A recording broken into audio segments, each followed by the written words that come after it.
ઝાડની ડાળની ઉપર બે પક્ષી બેઠેલા, હોલો અને હોલી, અને એમાં શિકારી નીકળેલો. શિકારીને શિકાર આખો દિવસથી મળેલો નહીં, અને હોલા ને હોલી ઝાડની ડાળની ઉપર બેઠેલા જોયા એટલે શિકારીએ તીર નોંધ્યું. એ આમ પણસને ખેંચીને તીરને ચડાવ્યો, હોલા ને હોલીની માથે તીરને નોંધ્યું. એટલે હોલાએ કીધું કે ઉડી જાય, કાળ નીચે આવી ગયો છે. તે દિવસે હોલી બોલી છે કે ઉપર તો નજર કરી, ઉડીને જાશું ક્યાં? કારણ કે ઉપર ચક્રો બાજ આંટા મારે છે, નીચે કાળ છે અને ઉપર એ કાળ છે, ભાગીને ક્યાં જવાનું? પણ એકવાર પરમાત્માને યાદ કરી લઈએ તો આપણી જિંદગીના છેલ્લા શ્વાસ છે ને એ અમૃતમય બની જાય. પણ છેલ્લી વખતનો આર્તનાદ નીકળ્યો, ગાયત્રી ભગવાનના અધિપતિ બાપ, અમારા જીવતની છેલ્લી ક્ષણને સુધારી લેજે. અને પ્રસંગ એવો બન્યો, શિકારી જે બાણ નોંધીને ઉભો હતો એમાં સર્પ નીકળ્યો. એ સર્પે શિકારીના પગે દંશ ઠપકાર્યો અને શિકારી નિશાન ચૂકી ગયો. એ ચૂકેલું નિશાન હોલા અને હોલીને ન લાગ્યું, પણ ઉપર ચક્રો બાજ આંટા મારતો હતો એને લાગી ગયું. નીચે શિકારી મરી ગયો અને ઉપર ચક્રો બાજ મરી ગયો. પરમાત્માને એકવાર દિલથી જે યાદ કરે, જેને દિલ દઈ દીધું હોય, ઉઠ જાનકી બાટ સિચાન ગ્રહી તબ ખેંચ કે બાન રહી ભિલરી તબ બપરી હુલરી પિયુસો બિનવે અબ આયો મરનો સમરો હરરી. ત્યારે શું બન્યું કે કાલ કો કાલ ભોરિંગ ડશો, દગા બાજ કો બાન લગ્યો સરરી, અરે જીન કો રચપાલ ગોપાલ ધની ઉન કો બલવંત કહા કરરી. જેના રખો પણ હજાર હાથ વાળો કરવા વાળો હોય એનું દુનિયા ન બગાડી શકે. પ્રહલાદે પરમાત્માને દિલ આપી દીધું હતું. બહુ નાનપણમાં સંડ અને અમક નામના બે ઋષિ છે, પ્રહલાદને ભણાવતા હતા. હિરણ્યકશ્યપે બોલાયો, ઋષિઓને પૂછ્યું મારો દીકરો શું ભણ્યો? પણ ધ્રુજવા માંડ્યા ઋષિઓ, મહારાજ આપ જ પૂછી લો ને. અને પ્રહલાદે કીધું બેટા તો શું ભણ્યો? મારે કહે તે કમળાનો નાથ રે, એ મેં તો ગને રે ગણ્યો છે રે ગોવિંદ, હું નહીં ભજું વૈકુંઠ નાથ વિના. મારે ગયે તે શ્રી ઘન શ્યામ રે, ગને રે ગણેલો છે ગણપતિ ને, નહીં ભજું વૈકુંઠ નાથ વિના. હે પિતાજી, મારે તો કકા બારખડીમાં મને પરમાત્મા સિવાય બીજું કઈ યાદ નથી આવતું, અને ક્રોધની જાળ વ્યાપી ભાઈ. પ્રહલાદને મારવા માટે હિરણ્યકશ્યપે બધાએ પ્રયત્ન કર્યા, પ્રહલાદ મર્યો નહીં. કોકે કીધું કે એક કામ કરો મહારાજ, કે શું? કે એને આ નાની એવી ઓરડીમાં પૂરી દો. કોકે કીધું કે એક કામ કરો મહારાજ, કે શું? કે એને આ નાની એવી ઓરડીમાં પૂરી દો. એને જમવાનું ના આપતા, એને પાણી ના આપતા, અને પાણી વગરનો દીકરાનો દેહ ક્યાં સુધી ટકશે? અને એ નાની એવી ઓરડીમાં પ્રહલાદને પૂરીને બાર તાળા વાસવામાં આવ્યા ભાઈ. પહેરી ગયો ખુલ્લા ખડકે ચોકી કરે છે, અને એમાં માણસોએ જઈને હિરણ્યકશ્યપને કીધું કે મહારાજ એને તો કોઈક જમાડતું હોય એવું લાગે છે, અંદરથી ભોજનની સુગંધ આવે છે ઓરડીમાંથી, ખોલી નાખો તાળા. અને પ્રહલાદ ભોજનના થાળ ઉપર બેઠો બેઠો જમે છે, અને ભગવતી લક્ષ્મી છે એને વીંજણો ઢોળે છે ભાઈ. એ લક્ષ્મીને હિરણ્યકશ્યપ ન જોઈ શક્યો, પણ પ્રહલાદને જમતો જોઈ શક્યો, ને ઝાડ વ્યાપી ભાઈઓ. નાલાયક, આ ઓરડીમાં તને જમવાનું કોણે આપ્યું? અને દાંત મીંડો કાઢવા પ્રહલાદ, ખાડ ખાડ ખાડ ખાડ ખાડ હસવા મીંડ્યો. લક્ષ્મણજી પૂછે છે કે પ્રભુ એટલા બધા આજ કેમ વ્યાકુળ છો? કે મારી બેન દ્રૌપદીના તીર દુશાસન જોંટે છે. એને મારે મદદ કરવા માટે જવું છે. અરે પ્રભુ, મદદ કરવા માટે જવું હોય તો તમે આંખનો પાપડનો પડદો હલે એ પહેલા તો તમે હસ્તિનાપુર પહોંચી જાઓ. વાર કેમ કરો છો? રૂક્ષ્મણી, મારે પણ બંધન હોય છે. જ્યાં સુધી ભક્ત સંપૂર્ણ શરણાગતિ ન સ્વીકારે ત્યાં સુધી હું મદદ કરવા માટે નથી જઈ શકતો. એક ભગત બજારમાંથી નીકળ્યો અને ગામના માણસો ગાંડો ગણીને એને પાણા મારતા હતા. એમાં ભગવાન ભોજનના થાળ ઉપરથી દોટ મૂકી એ પોતાના દરવાજાથી ભગવાન પાછા આવીને વળી પાછા જમવા બેસી ગયા. એટલે લક્ષ્મીજીએ પૂછ્યું કે ભોજનના થાળ ઉપરથી ગડગડતી દોટ મૂકીને તમે પાછા દરવાજેથી પાછા કેમ આવ્યા? કે લક્ષ્મી, મારા ભગતને દુનિયા પાણા મારતી હતી, મારે એને બચાવવા માટે જાવું હતું. તો પાછા કેમ વળ્યા તમે? તો પછી મારા ભગતે હામાં પાણા લઈ લીધા એટલે મને એમ થયું કે હવે એનું ફોડી લે, હવે મારે જવાની જરૂર નથી. જ્યાં સુધી સંપૂર્ણ શરણાગતિ ન હોય ત્યાં સુધી ઈશ્વર ના આવે કોઈ દિવસ. લક્ષ્મી, કોરી આંખે હું મદદ કરવા રૂકમણી હું નથી જઈ શકતો, પણ મારા ભક્તના આહુડા જોઉં અને તરત દોડું.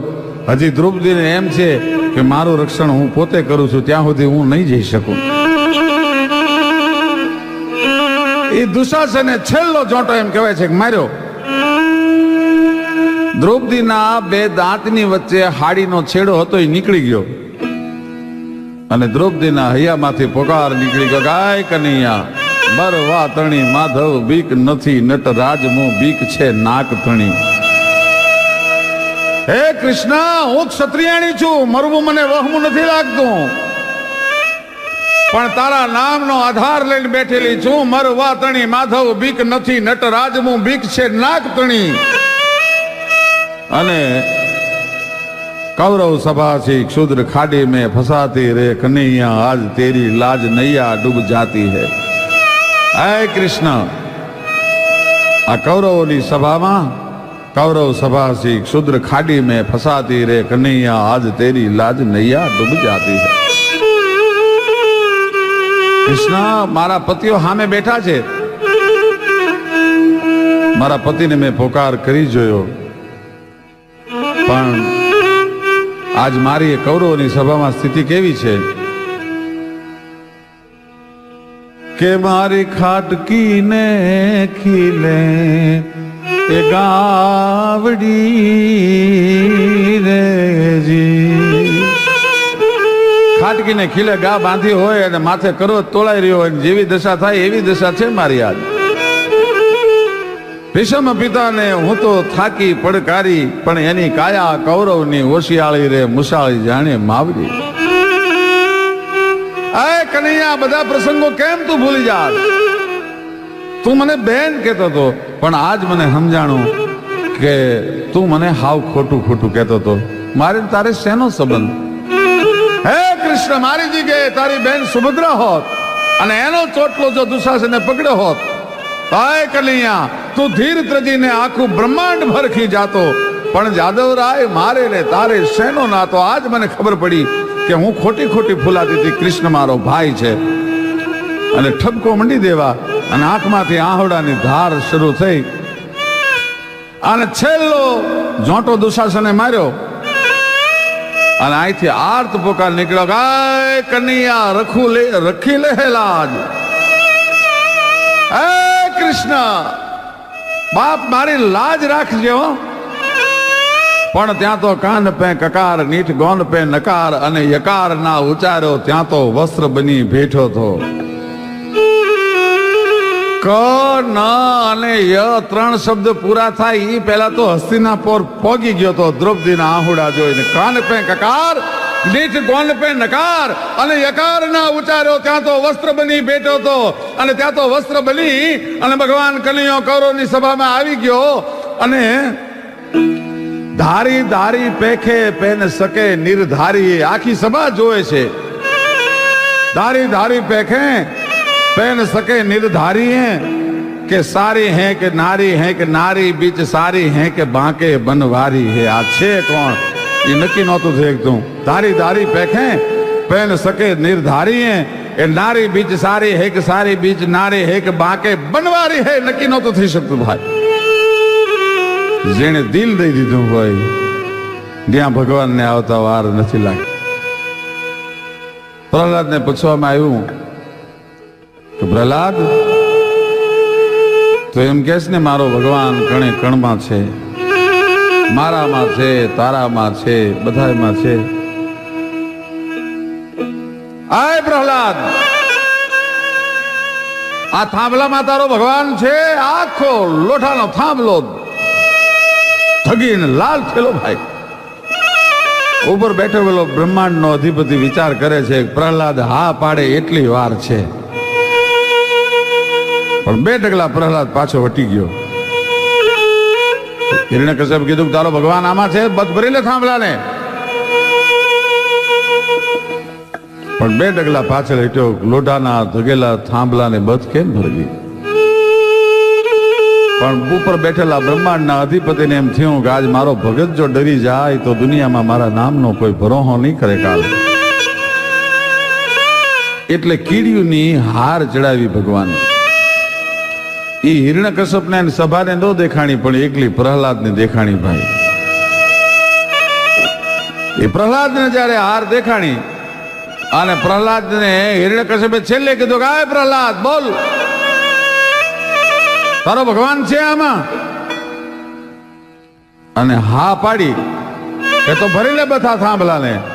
પણ જ્યાં બધ ભરવા માટે ડગલા માંડ્યા અને જેમ થાંભલાને બધ ભરી ત્યાં તો કાડાડે બ્રહ્માંડ ગાય કે સહી કાઢે કાઢે ગાડાડે જલ દતિંગો ચલામ ધાડ ધાર ધાર ધમક થાડાડે ભાઈ બહુદાર ખડડ મેર શિવ ધ્યાન ખુલમ તડતર સુરદોંદ ધડકંગ સુરાતન ગડડ નાસંગટ ગડડ ગણાય ભટ થટંગ સુરાણ પ્રગટ ઘટ ભંજન વિકટ રૂપ નરસિંહ બણે વૈશાખ શુક્લ 14 વિશાલ રવિગ્રસ્ત હોત ગત સંધિકાલ પ્રહલાદ કહીને કરુણા પુકાર થર હરિયતાંબ ગુર પરિદરાર લહ લહત દીપ ડાલકાર ચખલાલ લાલ મંડન બિલાલ સુરાણ કાલ પ્રગટો હટાલ વૈશાખ શુક્લ 14 વિશાલ અને રવિ અસ્ત હોત ગત સંધિકાલ.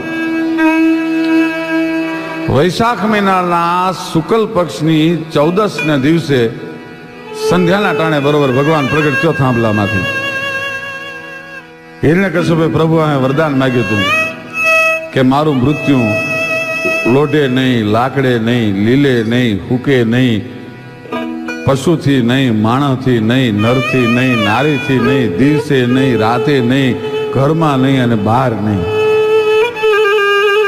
પણ જેને દિલ દઈ દીધું છે પ્રહલાદે, એને બચાવવા માટે જેથી ભગવાન આવ્યો તેથી સંધ્યાનો સમય હતો. વૈશાખ શુક્લ 14 વિશાલ રવિગ્રસ્ત હોત ગત સંધિકાલ ત્યાં પ્રહલાદ કહીને કરુણા પુકાર થર હરિય થાંભ ગુર પરિદરાર.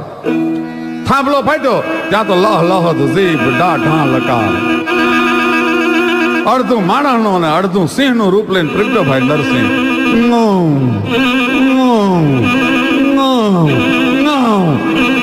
હવે જેમ ઢણકતો હતો એમ ઢણક દીધી ભાઈ કચેરીની માલપા. 2 ડગલા અસુર પાછળ હટી ગયો અને પાછો હટ્યો ત્યાં ભગવાને નરસિંહે એમ કહેવાય છે હિરણ્યકશ્યપને પકડી લીધો. પકડી અને ઉંબરાની વચ્ચે અડધો બહાર અને અડધો ઘરમાં હુરાવીને પોતાના ખોળામાં લીધો અને કીધું કે આય હિરણ્યકશ્યપ જોઈ લે આપની સામે દિવસ છે કે રાત છે? તો પ્રભુ દિવસે નથી રાતે નથી. હવે આ મારા નોરની સામે જોઈ લે, આ લોઢું છે કે લાકડું છે? કે પ્રભુ લોઢું નથી લાકડું નથી. હવે મારા શરીરની સામે જો, માણસ છું પછું છું? તો પ્રભુ માણસ નથી પશુ નથી. હવે બીજી વાર નજર કર, હું નર છું કે નારી છું? તો પ્રભુ નરે નથી નારી નથી. અને હિરણ્યકશ્યપને ભગવાને કીધું દીકરી વાલનો દરિયો છે. કાયમ અમે ડાયરામાં એક વાત કરીએ છીએ કે દીકરો બાપના કુળમાં ઉગે છે અને બાપના કુળમાં આથમી જાય છે, પણ દીકરી બાપના કુળમાં ઉગે છે અને હાહરાના આંબાને વધારી અને પાછી વહી જાય છે. દીકરી કોઈ હાહરામાં આથમતી નથી, એનું નામ દીકરી કહેવાય.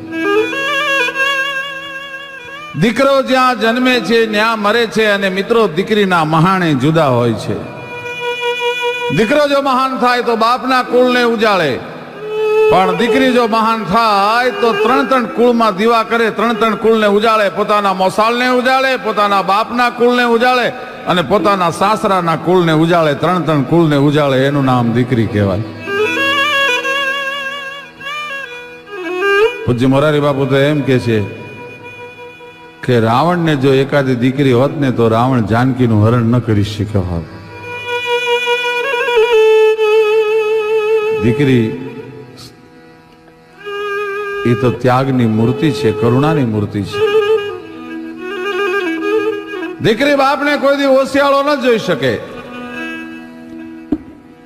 દીકરો બાપનું રૂપ છે, દીકરો બાપનો અવતાર છે, અને દીકરી બાપનો વિહામો છે.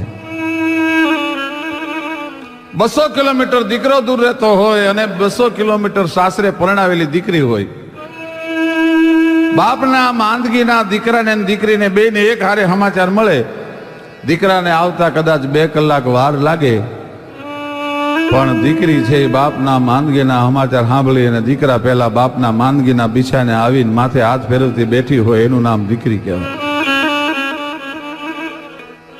આપણા દેશમાં એવી દીકરીઓ જન્મી, એને બાપને કોઈ દી હોશિયાળો ન થવા દીધો. શું દીકરીનો ત્યાગ છે, શું દીકરીનું સમર્પણ છે. સમી સાંજનો ઢોલ ધબુકતો જાન ઉગલતી માલે, કેસરિયાળો સાફો ઘરનું ફળિયું લઈને હાલે. એ સૌરાષ્ટ્ર ગુજરાત કચ્છ કાઠિયાવાડની દીકરી એમ કે છે કે કાળો તે વર ન જોજો દાદાજી. કાળો એટલે વાનથી કાળો નહીં, શરીરના રંગથી કાળો નહીં, પણ જેના કામ કાળા છે એવો વર મારા માટે ન ગોતતા. એક ગોરો તે વર ન જોજો દાદાજી, આછકલો હોય એવો વર ન ગોતતા. એક ઊંચો તે વર ન જોજો દાદાજી, જેને સત્તાનું અભિમાન હોય, જેને સંપત્તિનું અભિમાન હોય, કોઈ દી નીચી નજર ન કરતો હોય એવો ઊંચો વર ન ગોતતા. એક નીચો તે વર ન જોજો દાદાજી. નીચો એટલે ઠીંગણો એમ નહીં, પાંડ સમતીની ઉપર બેઠો છે, સત્તાના આસનની ઉપર બેઠો છે, વિદ્વતાની ટોચ ઉપર બેઠો છે, અને જેની ગીધના જેવી નીચી દ્રષ્ટિ છે એવો ગીધડા જેવો વર ન ગોતતા. અને ત્યારે દાદા મુંજાણા બેટા તારા માટે વર કેવો? ત્યારે ગુજરાતની દીકરી બહુ સરસ બોલી છે કે કડરે પાતળીઓ ને મુખે સાંભળ્યો, એ મારી સયરે વખાણ્યો. મર્દ માણસને રૂવાડે રૂવાડે તલવારના ઝાટકા લાગી ગયા હોય, એની આંખમાં કોઈ દી આહું ન આવે. મર્દ માણસ કોઈ દી રોવે નહીં. બંદૂકની ગોળીથી નવરાતના ગરબા જેવો વિંધાઈને દેહ થઈ ગયો હોય તો મર્દ માણા કોઈ દી રોવે નહીં. પણ જીવતરમાં એક પ્રસંગ એવો આવે છે અને ત્યારે મરદ રોવે છે, અને મરદ રોતો રૂડો બહુ લાગે છે. પોતાની દીકરીને વળાવતો ગામને પાદર ઉપેલો બાપ રહ આહુડે રોતો હોય, અને તેથી પુરુષ રોવે છે ત્યારે રોતો બહુ રૂડો લાગે છે. ક્યાં સુધી આ દેશનો બાપ નહીં રોયો હોય, ક્યાં સુધી આ દેશનો મર્દ માણસ નહીં રોયો હોય, ક્યાં સુધી આ દેશનો પુરુષ નહીં થડક્યો હોય, એનો સત્ય ઘટનાનો પ્રસંગ હું આપને કહું છું. હિપા ખુમાણ નામનો કાઠી દરબાર, એને એક દીકરી છે અને એક દીકરો છે. નામનો કાઠી દરબાર, એને એક દીકરી છે અને એક દીકરો છે.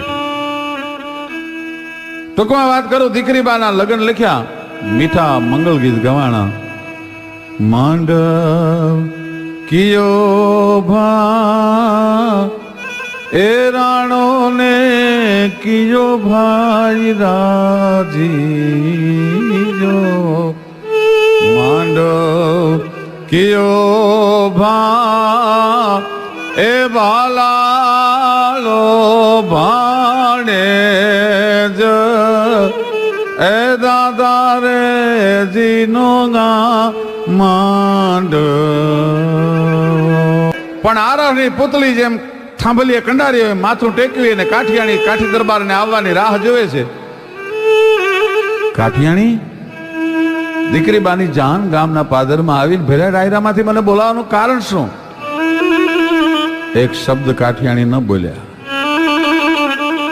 ઘણી વાર વાણી બંધ થઈ જાય ને ત્યારે આંખો વાતો કરતી હોય છે. હર્ષ વિષાદ આળસ અમલ ક્રોધ હેત અહેત મન મહીપ કહે ના ચરણ દ્રગ દિવાણ કહી દે. મૂંગી નજર ઓરડામાં નોંધી પાય. આમ ઈપા ખુમાણ ઓરડામાં જઈ અને ઢોલિયાની સામે નજર કરી તો એક વ્યક્તિને સુરાવામાં આવી છે, એની પર સફેદ કપડું ઓઢાડવામાં આવ્યું છે. આમ કરીને આમ જ્યાં કપડું ઊંચું કર્યું ત્યાં એક ના એક દીકરાની લાશ પાડી. આમ ઈપા ખુમાણ ઓરડામાં જઈ અને ઢોલિયાની સામે નજર કરી તો એક વ્યક્તિને સુરાવામાં આવી છે, એની પર સફેદ કપડું ઓઢાડવામાં આવ્યું છે. આમ કરીને આમ જ્યાં કપડું ઊંચું કર્યું ત્યાં એક ના એક દીકરાની લાશ પાડી.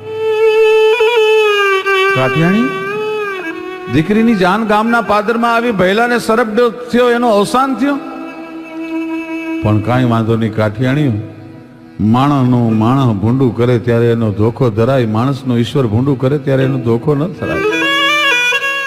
તારી આંખમાં કાજળ આંજી લે, દીકરીની જાનને વિદાય આપી ત્યાં સુધી જો તને તારી આંખમાં આહુડો આવે ને તો તને તારા સૌભાગ્યના સોગંદ છે. પોતાના એક ના એક દીકરાની લાશને ભાળી તો હિપા ખુમાણની આંખમાં આંસુનો દોરિયો ન આવ્યો. હિપા ખુમાણ થડક્યો નહીં. તેથી કાઠિયાણીએ કાઠી દરબારને એટલું કીધું કે દરબાર, હું ક્ષત્રિયાણી છું, હું ક્ષાત્રત્વને જન્મ આપવા વાળી છું, મને હિંમત આપવાની જરૂર ન હોય, પણ મારા હુરગની લાશ પાસેથી હું આગી નથી જઈ શકતી.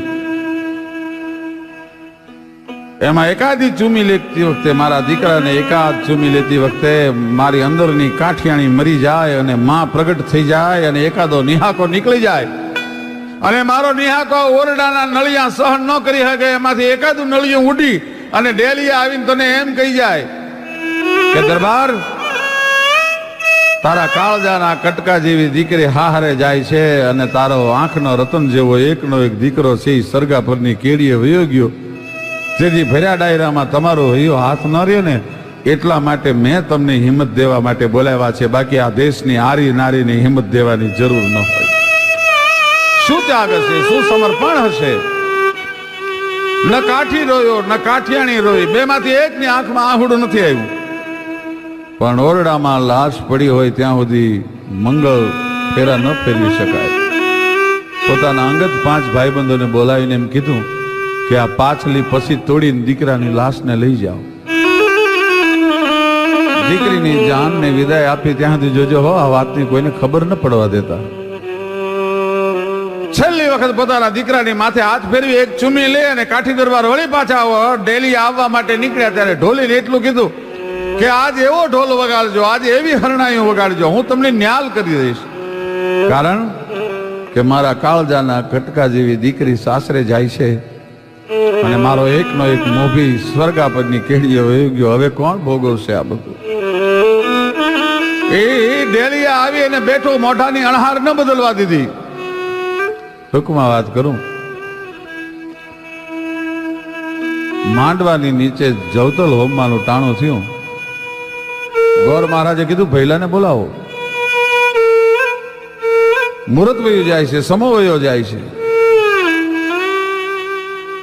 દીકરીના જીવતરમાં 2 મહત્વના પ્રસંગો છે, એક મામેરાનો પ્રસંગ અને એક જવતલનો પ્રસંગ.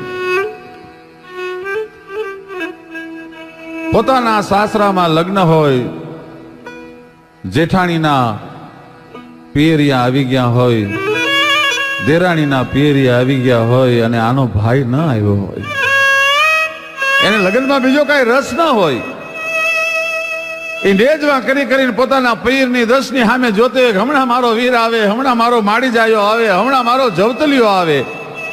અને ત્યારે એનો ભાઈ આવે ત્યારે આંગળીઓના દહીં, આંગળીઓના ટાચકા બોલાવીને વીરણા ઓવાળના લઈને એ જે રાજી થાય, માડીના ચાંદલિયો ગયો ને હરણ્યું આતમી, હવે વિરાજી ક્યાં સુધી જોવું તારી વાટ રે, મારા મામેરા ટાણા વિયારે જાશે.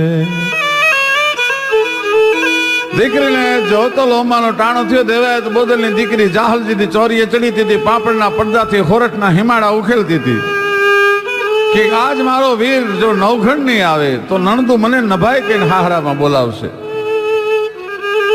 એમાં 999 પાદરનો ધણી, 9 હોરઠનો સરદાર, 9 ઘણા ઘોડાનો પલાણ છાંડી અને જાહલના માંડવાની નીચે જવતલ હોમ્યા અને એટલું કીધું, બેન જાહલ, કે તો મારું માથું આપી દઉં અને કે તો જુનાણાની ગાદી આપી દઉં. તારા બાપનો એવડો મોટો ઉપકાર છે કે મારા ચામડાની મોજડીઓ બનાવીને પગમાં પહેરાવું તો દેવાયત બોદલના ઉપકારનો બદલો નહીં ચૂકવી શકું. ત્યારે દેવાયત બોદલની દીકરી, આયરની દીકરી બોલી, વીર ખમા તું નહીં નવઘણ બાપ, પણ દેવાયત બોદલની દીકરીને માથાના ગાદીના મોહ ન હોય બાપ. મારે તો તારા ચપટી જવતલની જરૂર હતી. આ દેશની દીકરી હું ચપટી જવતલી છે. એ કુટુંબના એક દીકરાને બોલાવી અને માંડવાની નીચે જવતલ હોમ્યા અને હિપા ખુમાણે આંખ બંધ કરી તો ગામના પાદરમાં પોતાના દીકરાની હળગતી ચિતા દેખાણી અને દીકરીનો યજ્ઞનો અગ્નિ દેખાણો તો હિપા ખુમાણની આંખમાં આંસુ ન આવ્યું. તો હિપો ખુમાણ રોયો નહીં, પણ જ્યારે દીકરીને વળાવવાનું ટાણું થયું, ખૂણામાં બેઠો બેઠો બાપ છે એ કલ્પના કરે છે, કાલ મારી દીકરી અહીંયા રમતી હતી, કાલ મારી દીકરી અહીંયા પોતાની શેરીની હારે આનંદ કેલોલ કરતી હતી. એ જ દીકરી બેન કાલ ઉઘાડે મોઢે આટા મારતી, પણ આજ પડ્યા માથે ઘૂંઘટડાના ઘેર સમજો હાલી સાસરે, સમજો હાલી સાસરે. બધાય મળવા માટે ગયા અને એમાં જયારે હિપો ખુમાણ મળવા માટે ગયા, જીવતરની તમામ હિંમતને ભેળી કરી ત્યારે માંડ એટલો હાથ ઊંચો થયો, દીકરીને માથે હાથ મૂક્યો. બેટા બેટા સુખી થાજે. એ સુખી થાજે શબ્દની હારે નાનું છોકરું રોવે એમ હિપો ખુમાણ રોવા માંડ્યો. અત્યાર સુધી જે ન ડગેલો પુરુષ યાદ પોતાની દીકરીને વળાવતો બાપ રોવા માંડ્યો. શું કામ? કે કાલ જાકે રો કત કો મારો ગાંઠથી છૂટી ગયો અને ઓલી મમતા રૂવે જેમ વેળુમાં એ જોને વીરડો ફૂટી ગયો. આજકાલ જાકે રો કત કો મારો અને લૂંટાઈ ગયો મારો લાડ ખજાનો. અને કવિ દાદ કે હું જોતો રહ્યો, લૂંટાઈ ગયો મારો લાડ ખજાનો. અને કવિ દાદ કે હું જોતો રહ્યો, અરે જાન ગજી જાણે મારો જાન લજી. અને હવે આ તો હુનો માંડવડો એ કાળ જાકે રો કટકો. એવો ગહન ગોવિંદો રે પણ હરિભક્તો ને હાથ વગો છે. એ પ્રભુ પ્રેમ પર ખંદો રે